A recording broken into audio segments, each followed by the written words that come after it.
everyone. Welcome back to the Career Gems podcast with me, Dr. Nuratu. Today, we're having a very important leadership conversation as the topic we're discussing today explores the importance of organizations having a strong foundation in structure, brand identity, and value systems while ensuring that team culture and behaviors in said organizations are aligned with the value systems that the foundations stand upon. We will also explore the impact of the pandemic on productivity and balancing the dynamics of working remotely. With me to have this conversation is Hawa Kombian. Hawa is an organizational strategy development expert who has a very exciting career in providing African entrepreneurs with strategic planning tools and processes that ensure impact based on values, connection, and leadership. Welcome to the show, Hawa. Thank you so much, Nuratu, for that glowing introduction. I'm really honored and excited to be part of the Career Gems podcast. So thank you. Awesome. So how have you been? Oh, I've been great. I mean, just taking it easy, taking it a day at a time, and really just trying to look at strategy and how to have conversations about strategy with not only founders, but people across organizations, because I just think it's an incredibly foundational aspect of being in collaboration with people and working in an organization. I mean, whether you are sitting in the boardroom deciding strategy or whether you're the person who is executing a strategic initiative, it all ties together and rolls up. So I've been spending the last couple of months here just really trying to launch a blog piece on LinkedIn called Hey Founder, and have really focused the initial blog series on really delving into this question of what is strategy, how can we think about it at a high level, and how can we put systems in place to execute day to day and be thoughtful about that whole process. Yeah, and there are great gems of wisdom in that blog because I do follow it and I do go through it. And I was telling you I would want to even feature those blogs on my website because of how valuable I think a lot of the points in there are. Thank you so much. Yeah, that'd be very exciting. Yeah. So, I mean, strategy development. Tell me how you find yourself doing something like that. Is it something you always wanted to do? Yeah, so I never really saw myself sitting with the title of a strategy development expert or even having it be something that took up as much space in my brain as it currently does. And it was really through starting an internship while I was doing my master's at eHealth Africa, which is actually where I met you, Nuratu. Yes. And as I was doing that internship, the internship really just morphed into this really incredible experience to delve into strategy development from the perspective of being able to interview every single department manager. So at the time I was in Sierra Leone, and because I just had all of this time on my hands, I had an opportunity to sit down with the head of HR, the head of information systems, the head of programs, the head of finance, and really just get each of their perspectives on what is this organization about? What are its strengths, its weaknesses, threats, opportunities? What is it driving towards? And really just getting an appreciation for the fact that the way we understand the organizations we work in and the way we understand their value is different from individual to individual, right? And so that entire exercise culminated in collaborating with executive director to host a strategy session with that group of managers I had interviewed, right? So it was actually like the part of me that really loves data had a really great time just sitting down and being able to say, okay, wow, there's actually a theme here around how managers think about culture, or a theme here around how managers think the organization needs to start thinking about its future and planning. And so we were all able to sit down in one room together and kind of look at the collective feedback and then start having conversations about, okay, in the new year, what would we want this organization to look like? What are the areas that we want to grow? And so that's really what kicked it off for me. And then as I continued on through that organization, so much of my role as an executive projects manager and also as a chief of staff eventually really resulted in playing a significant leadership role in making sure that those conversations happen. Yeah. And that once those conversations happen, that we're also being able to hold ourselves to account and driving towards results. And having had that experience, I mean, from inception to implementation, do you think that it is an essential exercise for every organization to go through? Because I remember being part of that process, and I know that in that process, there was a lot of discovery individually, departmentally, and as an organization that, without this, we really can't pivot as an organization. Do you think the lack of this sort of exercise hinders or keeps organizations stagnant? Or it is possible to run a successful organization without that strategy alignment, but more like just maintaining productivity? And that's a great question, Nuratu. And fundamentally, at its core, I think some sort of strategy discussion, strategy alignment is key, because otherwise what tends to happen and what is unfortunately extremely common is that everyone is off in their silos, working in their functional area, ticking off the boxes that they need to tick to get through the day from a productivity perspective, and not really appreciating the connection or the significance of what their work is actually doing at a broader level, not only for the organization's sustainability, but for the organization's impact. And especially in the space, in the realm I'm talking about, it was nonprofit work, right? So we're talking about social impact. We're talking about impacting people's lives, their health, their wellness. And those are some pretty big and compassionate goals to have. And so I see it as a huge missed opportunity to not be able to align a team around feeling not only excited, but confident about what they're doing and why they're doing it and how they can come together to do it in a way that produces maximum value. And to add on to that point, Nuratu, I also know, looking back, I really appreciate the time that I had during that internship to do that exercise, because as an intern, it was easy to just say, well, we're just going to give you this time to run with this project.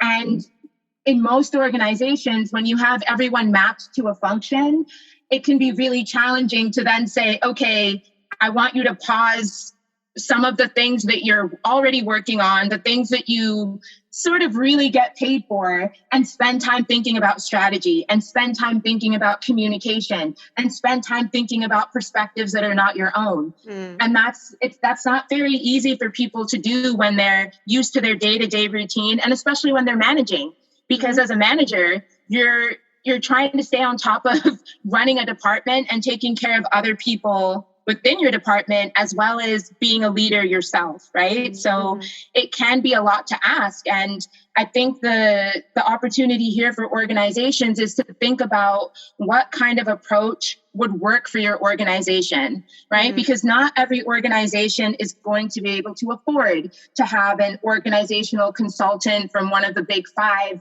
come in and run a session for you. Not every organization is going to want to spend 6 months or 3 to 6 months even doing a deep dive on strategy and getting everybody's opinion and synthesizing that. But at the same time, I think there still need to be little intentional nuggets and slivers of time that are dedicated to saying, let's sit down, let's get an understanding of issue X, let's appreciate how it's affecting people from across the organization. Let's appreciate what people's perspectives are on what we're doing right and where we could be improving.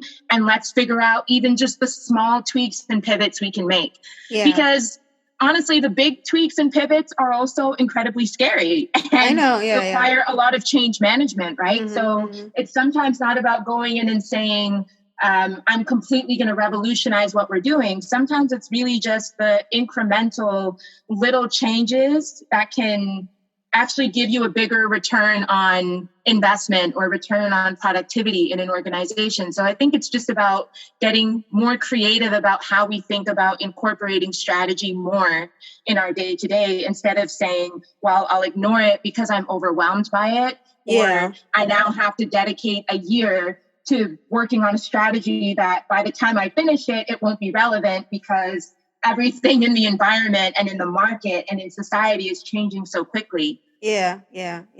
Especially with the past year, and now we're still going through the impacts of the pandemic, and I would assume a lot of organizations would have had that like shock of now what do we do, because it changed the way business is done, right? It changed the way organizations are operating and working, and because of that, and it's something that was foreign to all of us, right? It has never happened before, so there wasn't this blueprint of how to deal with it. So most organizations had to find themselves kind of realigning even their value systems, right? How do we now fit this that's happening in the world that we cannot ignore, and how do we put it into our organization? Because you found a lot of places couldn't even sustain themselves, right? Because there was this idea of having to make people work from home, and then places were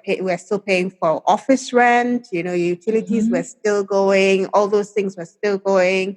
And then in some places they had to let go of people. So I think it affected a lot of the morale and the motivation of how work is being done for a lot of organizations. But because I think it least affected the ones that had a proper strategy and structure, right? Than the ones that really didn't. Because if you don't, then it's even more of a complete shock, right? Because now you didn't even have a blueprint to begin with of how you operated. And there's this new concern of that is forcing you to change the way you think. So my question in this is then, how do you think organizations who do not have the structure in place for strategy development, because you did mention something about not having the budget or the capacity to invite like external consultants or expensive experts to come in and help out in situations with smaller organizations or nonprofits where they're experiencing this change? How do you think that introspective can happen without having to expand some sort of expenditure on it? Like, how do you think it works? And I don't know if I'm asking this question in a way that translates to what I'm thinking, but what I'm trying to say is, in areas where there's a big shift in the world, there's lack of resources, financial resources to invest in strategy development, and the work still exists. You still have to do it. How do you then bring people together so they're still maintaining that zeal and confidence they had in the work, and the motivation stays optimal? What do you think your advice would be on how to handle something like that? Yeah. So Nuratu, thanks for, this question and kind of going down this rabbit hole.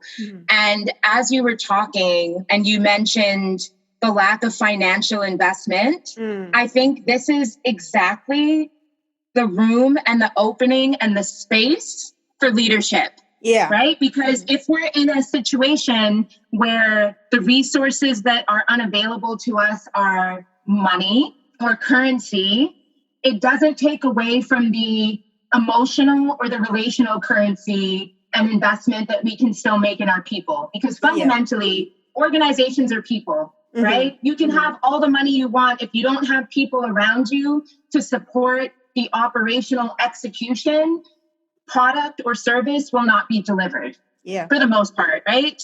So I think that is the opportunity as a leadership team in an organization to say, okay, great. This is a moment for us to practice a little bit of emotional intelligence, to take a breath, to take a step back, and to come back to our values and ask ourselves what really matters and where do we need to focus. And that might mean that if you were a company that was offering 5 products before the pandemic, Maybe you start offering two products that you can offer well, that you know the market needs and the market wants, so that it gives your organization and your team and your leadership emotional and mental time and space to say, okay, great, we are steering the ship. What are the conversations we need to have? Who needs to be in the room with us? What are some of the assumptions that we need to challenge about how we were doing things before that we believed was best? And that we realize it's not really working the way we want it to now. And so I think this is really where, you know, and you mentioned earlier a little bit about my approach and philosophy. This is where I really think that values, connection, and leadership comes into play. Because it's about holding yourself to the level, whatever standard you have for integrity and whatever values reflect your authenticity, bring that to the table as a leader. Focus on the ways you can connect, communicate, relate to your team members in a way that's going to be meaningful, in a way that makes people feel seen, heard, and appreciated and recognized.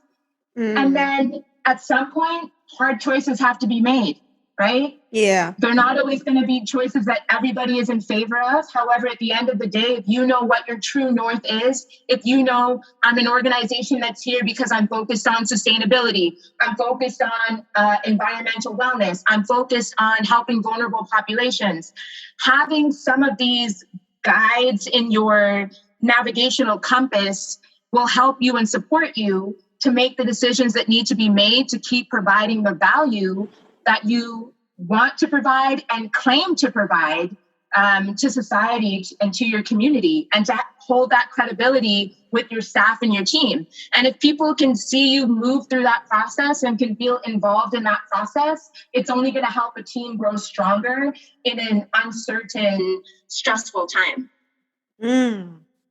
That's interesting, but that is in a situation where you have a strong structure and strong value systems in place, right?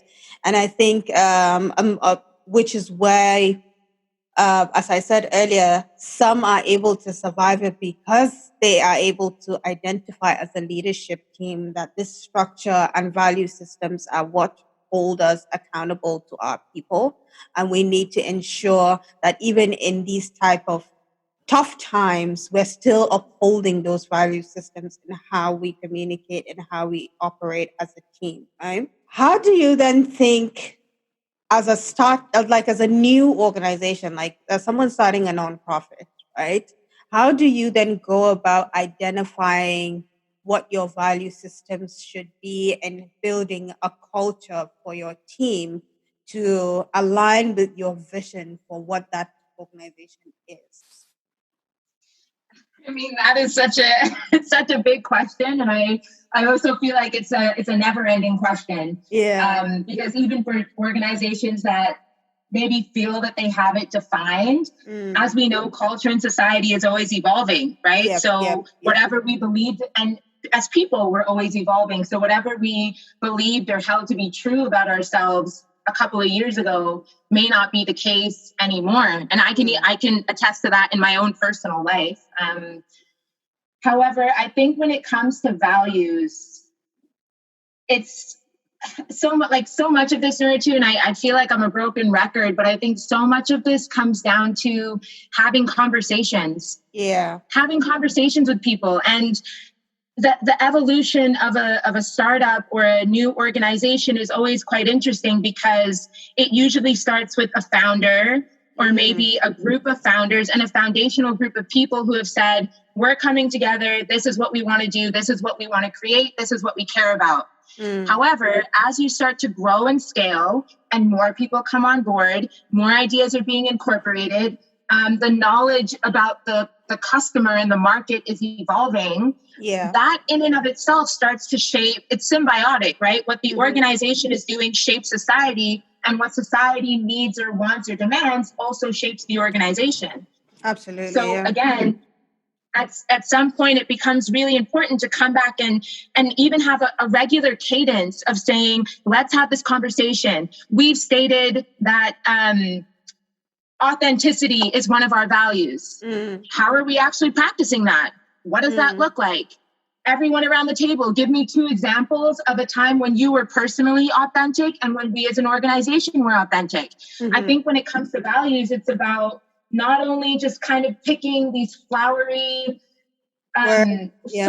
these flowery, cuddly, warm values that sound good on paper, but actually saying, okay, great. If you are really going to stick to that value, please explain to me, or don't even tell me, show me what that value looks like in our organization. Tell me a time, and are these examples universal in a sense? Can the majority of the organization or the team say, yes, that's true, I have felt that. We definitely are authentic when it comes to this? Or do only 1 or 2 people say, oh yeah, I maybe saw that a couple years ago, that one time, right? And having that conversation gives you the opportunity to say, okay, maybe authenticity is not the thing that we hold most dear. Yeah, it might be something we practice time to time, but it's not the thing that defines how we interact with each other, how we show up for our customers. And that's okay. Like, I almost feel right now, Nuratu, that there's this fear of not being everything to everyone. And so what we tend to see is everybody has integrity. Everybody is honest. Everybody is authentic. And sometimes I even, there's a part of me that always wants to challenge people and organizations a little bit when they use those terms, to be like, and what does that actually mean? And tell me how in your last major decision, you use that value to actually make a decision and go in a certain direction. Yeah. No, you're absolutely correct. Because as you're speaking now, I'm actually thinking of a recent experience that I had in also consulting for an organization from a strategy standpoint. And they had all this very compelling vision statements, mission statements with value systems like committed to excellence, communication, and teamwork, like as their values and things like that. And then in speaking to the people in the organization, they're like such a quote unquote dysfunctional group of people, right? Where you find there's a lot of toxicity in competition. So where is the teamwork, right? Like everyone is fighting for visibility with the boss. Everyone is trying to make sure that their work looks perfect without thinking that, okay, if our work looks good, we all look good, that whole concept. And also having some sort of negative feedback from customers that are not being listened to, or corrections that are not being made. Yet you have commitment to excellence as one of your value systems. So I think for a lot of organizations, like you mentioned, these are just fancy words that we think are required for the website or for the newsletter or for the company profile. But how many of these people or these organizations really sit down and do deep dives into these sort of exercises where you speak to individuals within the organization, or as a leadership decide on the things that hold you guys accountable together, and what it is that you want to project to the outside world as the principles that you stand upon. So I agree with you that these are things that are very necessary, but we don't understand the necessity of them until it's time to grow and expand. I think a lot of organizations can survive with this kind of ambiguous or lack of honesty in some of these values and culture identifications on paper when they are not really in expansion mode, or it's hard to pivot in that kind of situation, because the more you relate with the larger world, the more you have to hold yourself accountable to the things that you said you are. Indeed. Indeed. And there are two gems from what you just said that I really loved that I'd like to just kind of pick up on. Yeah. So to your point about the ambiguity when organizations are small, right? Yes. And it's kind of interesting because what most organizations are interested in scaling in some way, shape, or form. So either growing the operation in its entirety or replicating it in other communities and areas, right? Yeah. And they're excited about, we want the product to have further reach, and we want people to see us as more visible. And to your point, it all scales, right? Yeah. The strength scale and the weaknesses scale. So if you make an intent, well, consciously or unconsciously, if you are ambiguous when you are small, that ambiguity is going to scale. Yeah, it As much as amplifies. whatever cool, fancy product you are selling scales in visibility and reach, your ambiguity will scale. And to your point, that is going to become more and more visible to stakeholders. So customers, investors, if you're really trying to scale and you need additional capital, and we're already talking about the squeeze on financial resources. Yeah. If investors are feeling like that ambiguity is scaling, that might not be something that they're interested in investing in and collaborating in, right? So it really is worth getting clear in the early days when you're small enough to say, let's start actually putting some habits in place. Yeah. Let's start having a little bit of a playbook of who we are, what we do, and what that looks like, right? And it's much easier to do that when you're a small focused team, and then to ensure that all the other areas of genius and people that you're pulling on to help grow and support that scale equally understand and know what that looks like in your organization, so that when they come and they join on and they're adding their brilliance to the operation, everyone is in alignment from the get-go because we actually know what that means. Yeah. Right. Yeah. And then the second point, where we were earlier talking about strategy and execution, this is where it all happens, right? Like, we can sit in a room, we can have a retreat or two for 2 or 3 days, la, la, la, la, la, rainbows and butterflies, talk about values, come up with some things that sound nice, say that we're going to slap it on the website. However, the actual work is being able to sit down and say, great, so let's pick any value. I'll pick one of mine, reliability. Okay, great. Executive team. Give me 2 core examples of what reliability is going to look like for us, that we're going to hold ourselves to and that we want other people to hold us to. Ops team, what is reliability for you? What are a couple of go-to behaviors that are going to become your standard of operations? And how are you going to incorporate that as even a workflow or a procedure in some of your main day-to-day activities? And it's about getting that granular and that concrete. Yeah. And it doesn't have to be overwhelming if it sounds overwhelming. So an example of this could even be, okay, if we are an executive team, we are going to be reliable in that every month we are going to communicate what new business has come in to the organization, to the whole team, so that everyone is aware of what some of our successes are. That is how we are going to commit to being reliable. And that is our commitment, because we've talked to our team and we know right now that there's a little bit of anxiety and uncertainty amongst our staff, amongst our managers, around their level of awareness of just what the business trajectory is looking like. So that is our commitment. That is a very clear, concrete, doable thing. Once a month, I don't think it's too much to ask. And again, each organization is different. You can pick your frequency and cadence that you know you can hold yourself to. But again, it's just these little things of just saying, this is what I'm saying, this is what I'm going to do, and this is the actual proof of it. All of these little things start to build trust and build credibility internally, build credibility externally. Exactly. Yeah. I mean, the challenge here is, if you don't start small, by the time you grow, a culture has already been established, whether negative or positive. You've already built a culture as an organization that speaks for the values that you hold, which will now be obvious as you scale. So regardless of, I think it is something that really organizations need to do when they're still small.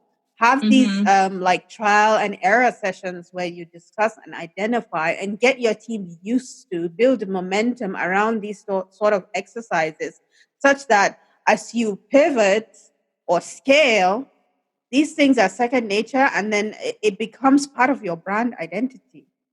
I absolutely agree with that. And again, to your point, Nuratu, about the conversation, if in the early days, part of your culture becomes, we can have the conversation about values, we can talk about what's working, we can talk about what's not working. it becomes easier to have that conversation at scale when things are not working or when things are working, because to your point, once you are now this bigger entity that has just multiple arms and such a complex, multidimensional operation going on, do people actually feel safe at that point to come and say, I don't know that this is working, or I don't feel good about this, or this isn't working? And again, it's really just what can you do from day one that is going to just start planting the seeds for the orchard that you want to grow at the end of the day, right? So being visionary from day one, but also thinking, what are the baby steps that I can start taking now that don't have to overwhelm me, but still are intentional enough and are meaningful enough that they will reap rewards and benefits down the line for this team and for this organization. Absolutely. I mean, this is music to my ears because it is my type of, this is my jam. So I'm excited that we're having this talk. Yeah. Same. So you hear a lot of talk around internal branding, organizational culture, value propositions. What is the distinction between internal branding and organizational culture, or the value propositions that hold an organization? Do you think there's a distinction, or is it just one and the same?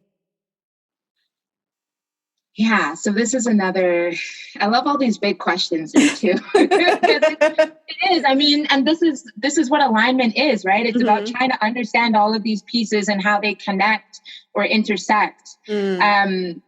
And so the way I like to think of it is I really think that value proposition is the big circle.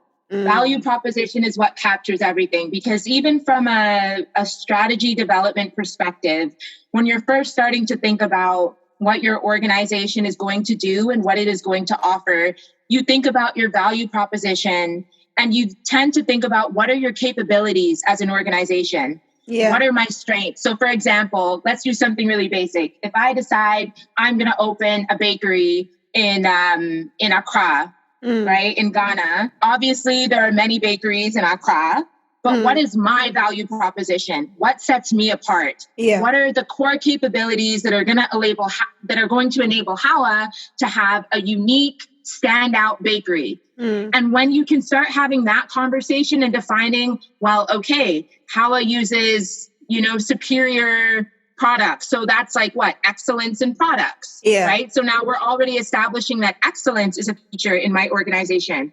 Hawa is reliable in the supply of the breads and pastries that she says she's going to have. Now reliability is in there. So yes, we start talking about it in terms of the customer facing side, but all of these attributes equally have to be sourced internally, right? They need to come from an internal place.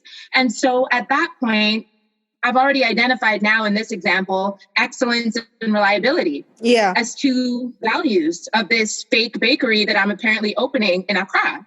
So watch out, Accra Bakery, right? So so now that I have that, my value proposition framed around excellence and reliability, that allows me to then say, okay, great, I'm building my culture. I already have a couple of values now. And then to our earlier conversation, Nuratu, what does excellence look like when I'm collaborating with my team? What does excellence look like when the team and I are looking over sales numbers for what the most popular breads are or not? What does excellence look like when we are working with our suppliers and managing our value chain? We can start to define little pieces here and there of, okay, this is how we're going to do things. This is how it looks like in this organization. And so to me, that the next circle inside is that culture piece, which is defined by our value proposition and is more detailed and in depth. Right? So that's culture. And then I would say that internal branding, we can talk up and down about value proposition and culture, but until we are communicating it, until we are modeling it, until we are recognizing it in people, and until we are effectively managing for it, we're not doing internal branding. And I think internal branding is that piece where we really communicate and we state and we are as explicit as we need to be that this is what excellence is here. These are our standards. This is what it's going to look like. This is what I'm holding you to. And this is the agreement that we're coming together for as we decide and agree to work together and collaborate and make this organization something that's going to be standout. Yeah. If we just kind of have it written on a wall in a back room somewhere that that's the value proposition, and written on a wall somewhere that these are kind of the things that we do sometimes if we remember, that's not effective internal branding. Yeah. Because people will pick and choose their moments to say, oh yeah, I'm being excellent now. You know, and it's like, well, if that's 10% of the time, yes, pat on the back for that 10%. At the same time, we're aiming for like the 70th percentile. You know, we're aiming for higher than that. And so I really think that it's about these circles within a circle within a circle that connect internal branding to culture, to value proposition. And we really need to have the understanding of one to inform the other. Yeah. And at the end of the day, it really is about what does it look like tangibly, whether it's tangible through spoken word, through written word, through behavior. How is it actually communicated? How do people understand it? And then what becomes beautiful is that it works in the opposite direction as well, right? Because as we function as an organization, maybe over time, we start to realize that, you know what? Innovation is actually something that our bakery is really great at. Yeah. Our team is just organically coming up with new ideas. They're coming up with ideas to like bring Ethiopian breads into Ghana, and it's taking off. So maybe we start to realize that, you know, we organically already do a lot of internal branding and modeling around innovation. So let's build that into our culture, and let's make sure that our value proposition also starts to mirror what we already organically are doing. And that's what's so cool about working with people in culture, that it's multi-directional, right? Yeah. I mean, a lot of interesting stuff here is as it relates to an organization, and I feel like this is a topic that we can expand, and there's so many facets to it that we can spend a long time talking about it. But let me shift gears a little bit now and talk about not organizations, but as individuals now building a career, right? How do you think one sets about defining what their career value proposition should be? You know, like, because I'm big on even personal branding. I did an episode of like a bonus series last, I think 2 weeks ago, about building an internal or a personal brand and how those things make you stand out in your career as well. Because a lot of times people think, well, I'll just show up and do the work and the work speaks for itself. But in this day and time where there's a lot of competition and a lot of people who do the same thing, there has to be something that sets you apart, right? So how do you think as an individual building a career, one sets about identifying what their career value proposition is?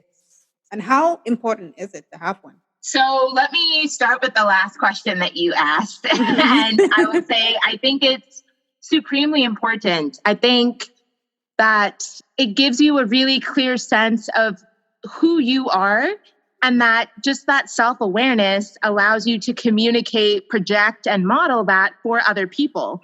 So that sometimes, even without having to say, I am reliable, people have seen your actions and they know who you are enough to be able to decipher and distill that about you, right? So I think even just from a self-awareness perspective, it is key. It is huge. And what I love about this question too, Nuratu, is that, so when you ask this question, I think about it from a Western perspective, because I grew up a lot in that environment. However, now working in Africa, it takes on a different dimension and tone. And so I want to respond to this from a more African perspective, because I think that's largely who our audience is listening to this. And what I think is really important, because what tends to happen in Africa is that people are really great at taking opportunities as they come, right? Like it's not as easy to say, oh, I'm at the end of high school, I'm going into university, I'm studying microbiology, and I'm going to be a microbiologist. That path is not as clear cut or even certain in the kind of environment and context we live in. Yeah. So I even remember a time at eHealth Africa when we were hiring for the communications manager and just going through an insane amount of CVs and people who, like, at some point we just had to throw the educational requirement out of the window. Exactly. Because there were brilliant people who you could tell had the experience we were looking for. But if I was actually going to filter them out because they didn't have a communications degree or a journalism degree, we would have missed out on some fantastic folks, right? Yeah. And that's something that I'm always conscious of in our context and in our environment. So in so much as people want to focus on their hard technical skills, which of course are important and take you a long way, I also want to shine a bit of a light on transferable skills. Exactly. You know, the skill sets that point to how you do the things that you do, because that will allow you to move and glide and pivot into different situations and circumstances that will give you the opportunity to learn more and not only learn more about yourself, learn more about a function, and learn more about what you're good at, what you like, what you don't like. And I said at the beginning that I had no sweet clue that I would be doing strategy development. Yes. When I was sitting in university, I was like, okay, I'm probably going to be doing something in public relations or journalism. And then after my master's, I was so certain that I was going to be working in the field. I didn't think that I would be doing NGO management and being at that level. So what I really want to encourage people to do is, especially in our context, is take the opportunities that are given to you, even if the actual function might not be exactly what you were planning on doing or exactly what you envisioned for yourself, because there are always opportunities to learn in the space that you're in and in the function you're doing, and to learn from the people around you, because positioning yourself in a new situation might give you access to somebody who's actually doing what you want to do. Exactly. And then from there, it actually may connect you to a new friend, colleague, mentor who can equally have a conversation with you about what their journey looked like, the ideas that they went into in order to get themselves to where they are now. So I think that when it comes to identifying that value proposition, it's really important to spend time reflecting on these experiences that you're having, the planned experiences, the unexpected experiences, and just ask yourself, what was fun? What felt lame? What did I really not enjoy? What did I actually realize was maybe kind of interesting that I might want to look more into? What other conversations do I want to have? And I think that over time, it will allow you to create a stronger sense of self, of what you have to offer and what you're capable of offering. And I mean, I'm kind of just speaking from my experience, because I definitely went through periods where I was working hard and things were going well. But at the same time, if you had asked me, what is your value and who are you and like what makes you stand out in terms of what you do, I would have struggled to articulate that and to communicate that. So even taking the time to even just write down, and this is something that I did with a life coach that I worked with last year. One of the exercises she had me do is write down everything you're good at. Write down every single strength that you recognize in yourself, and then go talk to your mom, dad, your brother, and tell them to give you a list of your strengths, because often there are things that we're great at that we don't give ourselves credit for. And that, we don't give ourselves that self-compassion and that love that we would give a friend and say, oh, like, you're a great listener, you're a great problem solver. We don't give ourselves that credit when really those are really big strengths that other people look at and admire. And the more that we're aware of that, the more we can begin to position ourselves and say, I am a really great problem solver. I am a really great communicator. I am really great at listening. And because I'm great at those skills, I can offer you X. I can Yeah. come into your organization and support you with Y. And I think it's just a process of getting more comfortable with that and getting better at being able to talk about ourselves frankly, and be able to just really imbibe that confidence that we have what it takes and that we're worthy of these opportunities that come our way. Mm-hmm. I mean, one thing I like about what you just said is also giving yourself some compassion, right? Being Mm, a little bit lenient on yourself, because we tend to be our own worst critic, right? We're always quick to think of the things that we're doing wrong and not really mm, settling down to see the things that are our core strengths and things that and those are things that we should even build upon to perfect, right? Because when we mhm, tend to focus on the negative, then we're halfway good at something else which we didn't take the time to build, and then we're mhm, trying to put a lot of effort on things that are being difficult for us, that it kind of puts us in a situation where we're on an average playing field with our skill sets, right? If that makes mhm. any sense. Basically, Yeah. if you grow what you know how to do, regardless of what you studied. I mean, the example you gave about the communications manager is a perfect one. It's something I see in recruitment all the time, where, Mhm, especially as you said, in Africa, half the time we go to school and study things, not always because those are the things that these people wanted to study. Sometimes it's parental pressure. Sometimes it's indeed. what's available in the university for Mhm, admissions at the time. And then you just go and do that for the sake of getting a degree. And then after you get the degree, then those things that were your passions before you even started getting the degree then start to still creep up in you, and you start to mhm, still unconsciously push yourself towards those things even though you have this whole academic experience and knowledge on something else. Those innate abilities still find a way of coming up to the surface, and that's why you find people, like you can find someone who studied maybe microbiology, and then you see them mhm. do it like as a newscaster or something, because Indeed. maybe when they were kids they were actually pretend newscasters, no one paid attention. This Mhm, is what they always wanted to do, but because that probably wasn't the attractive thing to their parents at the time, or that wasn't something that was available in school for them to pick up at the time. And yeah, so it's good to identify your strengths and build upon them. Like we need to invest in ourselves in terms of the knowledge that we want or the skill sets we want to acquire. And something you said, which really sits with me as well, because it's something that I always advocate for, is also having a personal coach or a mentor. Always identify someone who does the things that you want to be able to do, and mhm. kind of lean on them to learn from them. It doesn't, I think with mentorships, it doesn't even have to be people who know that you're looking up to them. If you like, you can Mhm, study someone from afar, right? I think coaching is mhm. different, that's more personal. But with mentorship, you can actually look at someone's journey from afar, and be able to pick up from how they started and how, I mean, some people's challenges are well documented. You can see the mistakes they made and how they overcame them, right?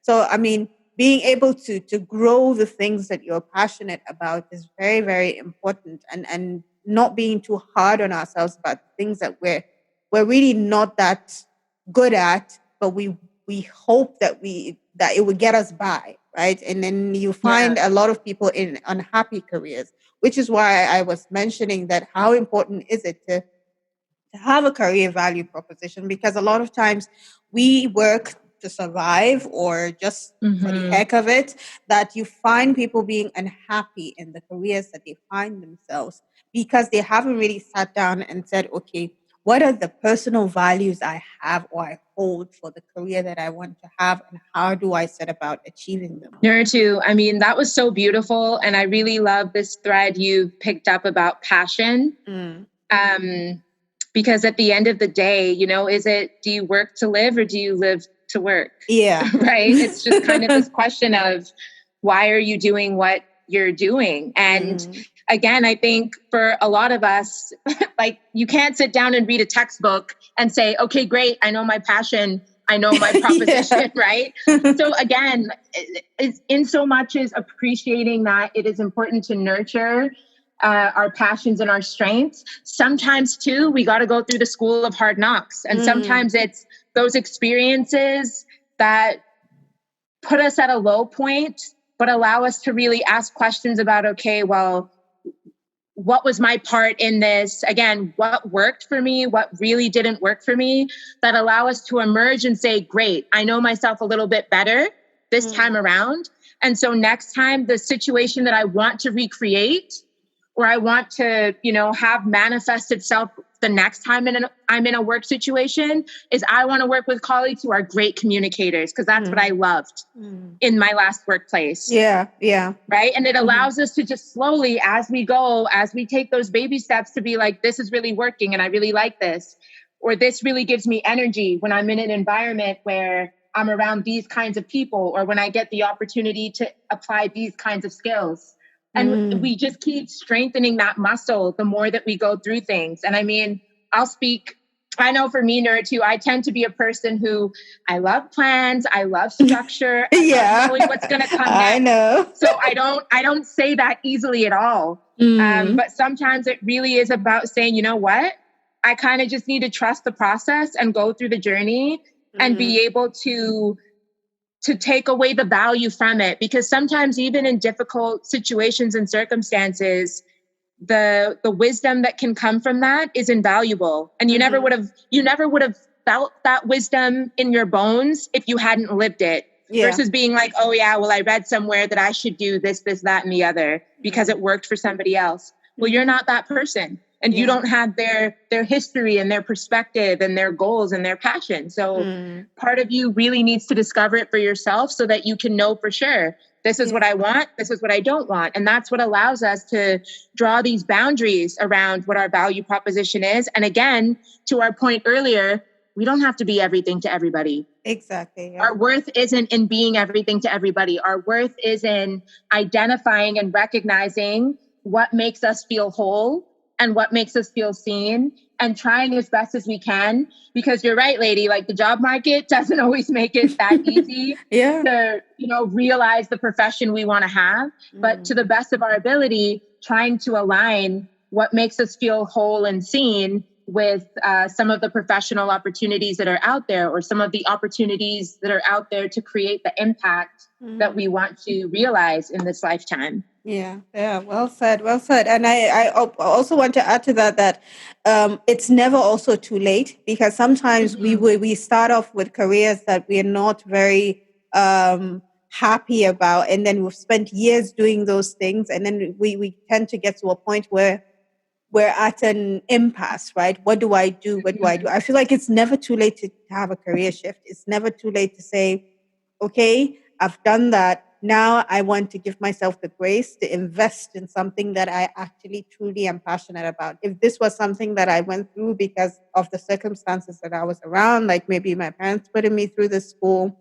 and this was the job that is available, at any age you can decide to reinvent yourself and create a new passion for yourself and learn towards how to build values around that new career that you want. Absolutely agree, 100%. And I think when I think of my parents, and I think of my dad, who's had a very long academic, scientific career and jumped into that and did it for 20 odd years. And even in his retirement, he won't let go of it. He still wants to teach and just be in that space, which is a beautiful thing, because I know that is his passion and he loves it so much that he's like in faux retirement because he still wants to do it.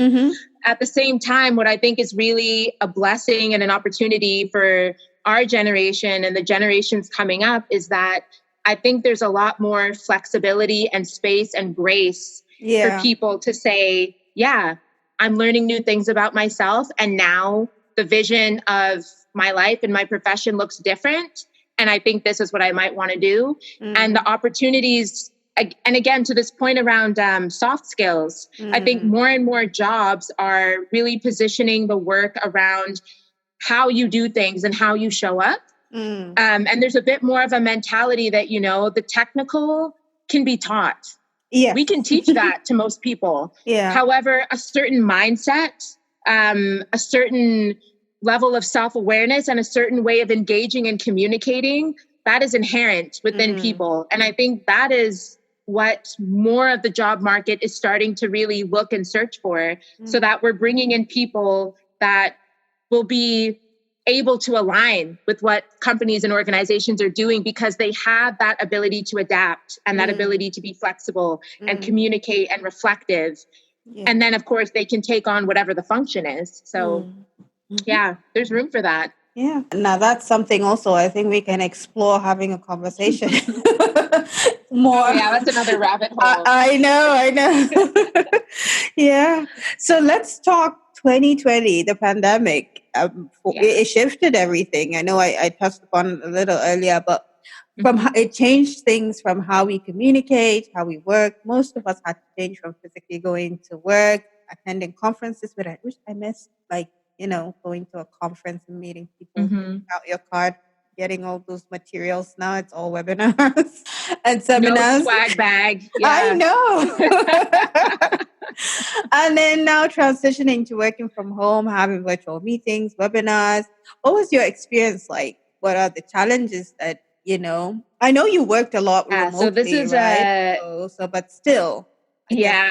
Yeah. And I think this is a very compelling question for someone like me, because I think I've been working remotely for 2 years out of my home in a completely separate country from the teams I was working with for 2 good years before COVID. So by the time the pandemic rolled around, I had kind of found my groove area when it came to interacting with people, engaging with people, still being able to, produce and drive results. And so for me, it was actually more boundaries. She's has just been such a pivotal force in the workplace, in personal relationships, in all relationships. It exists across the board. I think being in a situation where now everybody's modus operandi has completely switched. And for some people that had advantages, for some people disadvantages. For most of us, it was a mixed bag. And being in a position to communicate, this isn't working for me. This is what I might need. This is what it may need to look like in my situation. And having the flexibility to adapt to that. It played a lot into flexibility and grace, I would say, around appreciating people's boundaries. So being flexible enough to say, okay, if you need me to show up in a certain way for you right now, great. I'm willing to understand and lean into that to support you. Just having the grace to appreciate that there's a lot of uncertainty happening right now, and we don't have all the answers, and we don't have to have all the answers. Like putting that burden on ourselves and putting that burden of not only perfectionism, but just general functionality, I think was a lot to ask in 2020 of some people and some groups. So I think that was the biggest thing. To also use some of that downtime to really reflect and be a little bit more mindful and really check in and say, so much is left that I need to do for myself in order to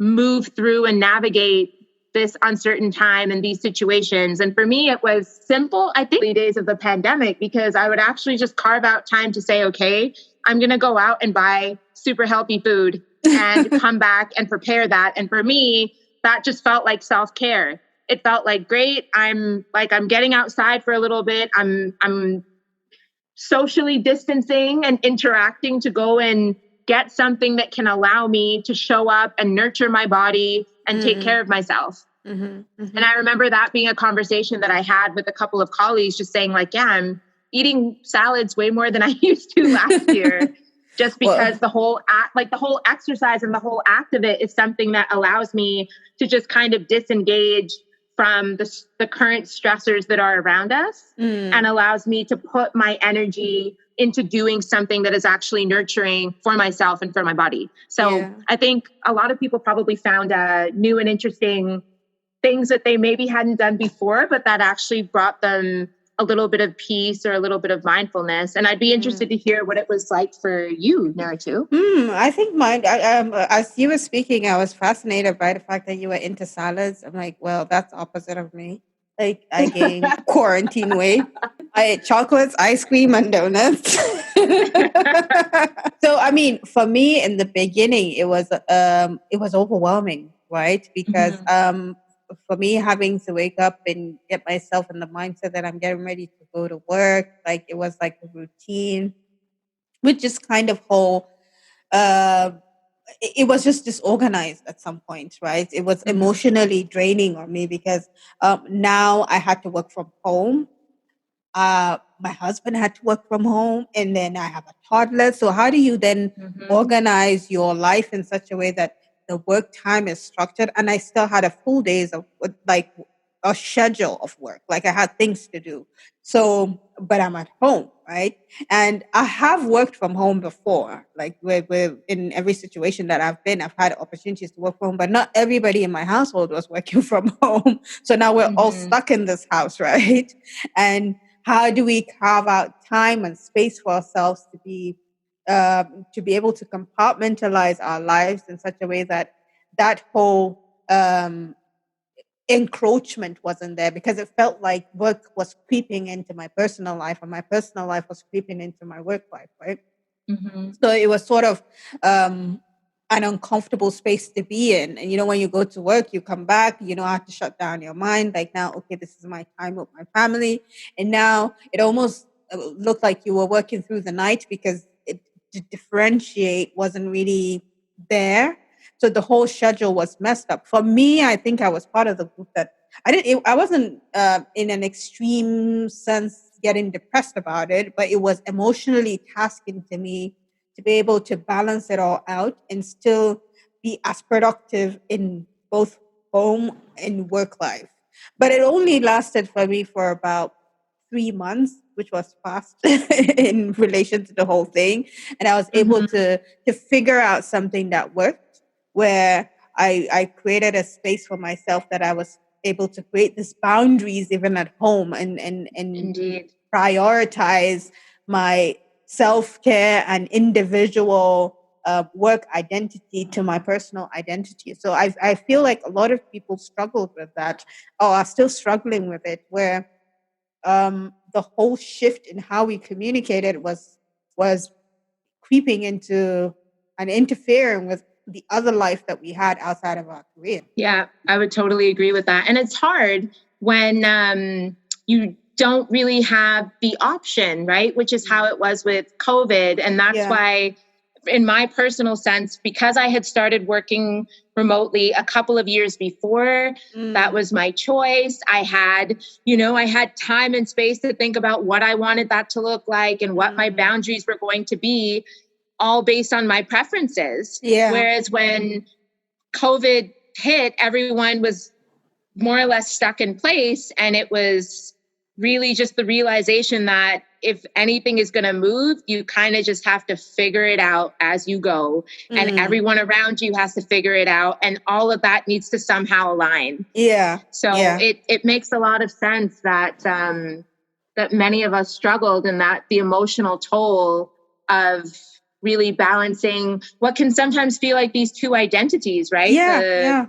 The professional side, like the what can sometimes be the serious, professional, productive side, with the compassionate, loving family side. And when sometimes those needs intersect, or the timing overlaps on when those sides are demanded of you, it can be challenging. And again, this is where I think that need for flexibility is key. And honestly, that this shift is starting to happen as well, where some organizations are deciding to be fully remote and to lend that level of flexibility to teams and staff, or thinking about the hybrid structure, because some people really do thrive and appreciate and benefit from being in the same physical space as their teams or coworkers.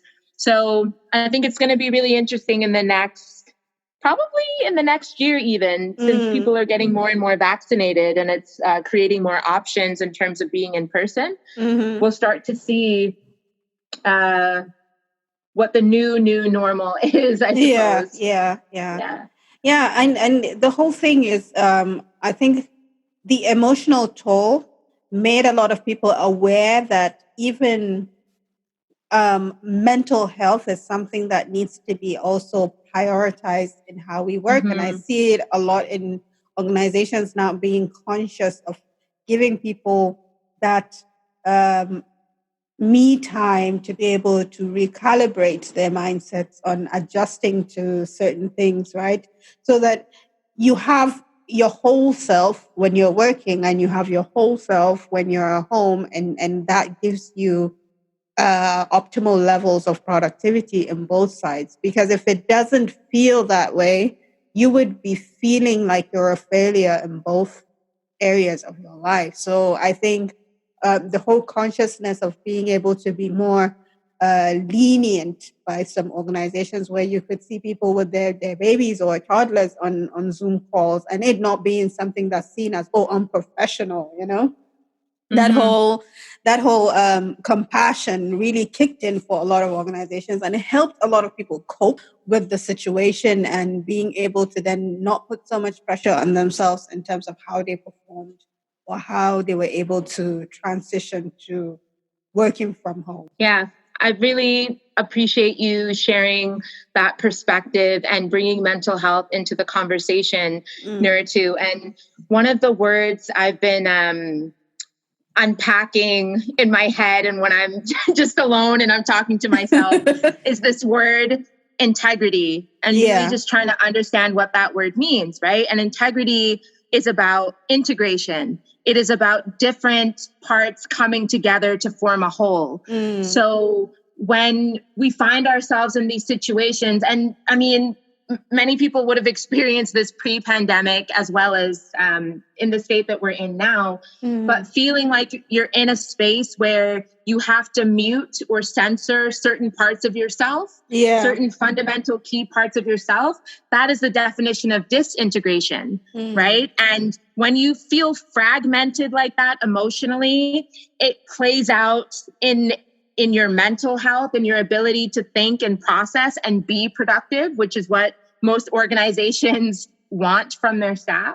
And it can play out physically, right? So it really is about holistic health and being able to really think about how do our integrated selves that are, you know, wife, mother, sister, daughter, niece, worker, professional, CEO, whatever identities you ascribe yourself to, how does that have space, right? And sometimes a certain identity is going to be louder than another, Yeah. based on the context or the situation or what is demanded at the time, but still feeling like it is okay for that part of my life to show up. It is okay for that part of my personality to be there, and it is okay for the needs that I have to be present and addressed. And again, I think this is also part of the shift of just reimagining workplace culture, right? And this kind of brings us back to the value proposition,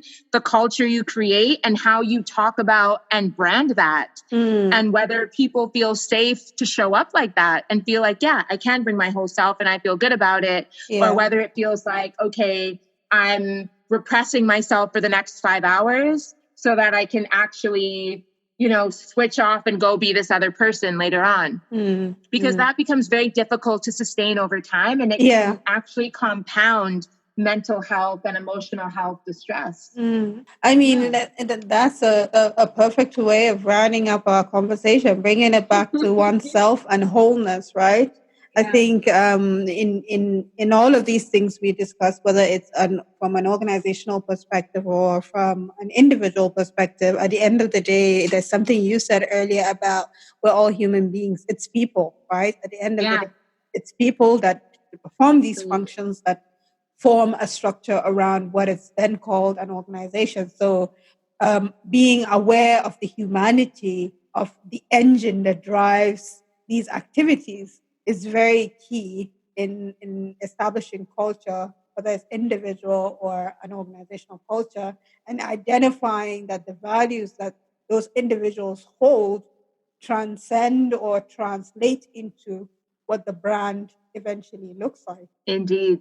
That is the integration, right? Yeah. Because again, bringing it back, if any of those pieces are out of alignment, that is what brings us the disintegration and the disconnect and the, oh, I hear one thing, but I see another, and the confusion, Yeah. which then breeds mistrust.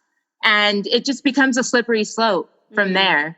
I think this was a great conversation. Thank you. I know. I mean, we could go on for a longer time, but I know We could you're write busy. a book, Nuratu. Yes, We could I write a think, book. yeah, we could co-author on a book. Maybe we should make that happen. That's the strategy. I'm open to that.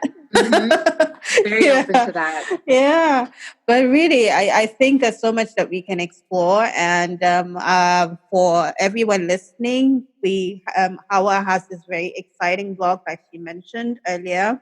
It's Hey Founder. It's on LinkedIn, and she'll provide me with a link, and I'll put it up on the website as well for you to access it. As a founder of an organization or an individual trying to go into creating something that would be exciting for you to work with teams, I think that is a very good piece to, or those are good pieces to go and refer to in learning how to create strategy around the objectives that you're trying to define for what you're doing. There's so much knowledge in there that she's dropping absolutely free. A lot of us can benefit from, and this will be up on the Career Gems podcast. We're available on Apple Podcasts, Google Podcasts, Spotify, and anywhere you listen to your podcast. But where they can find you or your projects. Yeah, I just want to say that I'm extremely grateful for those who took the time to listen. I'm excited for people to take a look at the blog and give me feedback and even, suggest different topics that would also be beneficial to delve into and talk about from the perspective of, those baby steps in the early days of starting a business. And just being mindful and intentional. Yeah. I'm largely on LinkedIn, Twitter, and Instagram. And we can drop those handles into the show notes so that they're just easy to click into. But really just grateful for the time, Nuratu. Thank you for allowing me to be a voice here and to share my perspectives. Yeah, thank you for joining me. And again, it's the Career Gems podcast on Apple Podcasts, Spotify, Google Podcasts, and anywhere you listen to your podcasts. Thank you very much. Bye.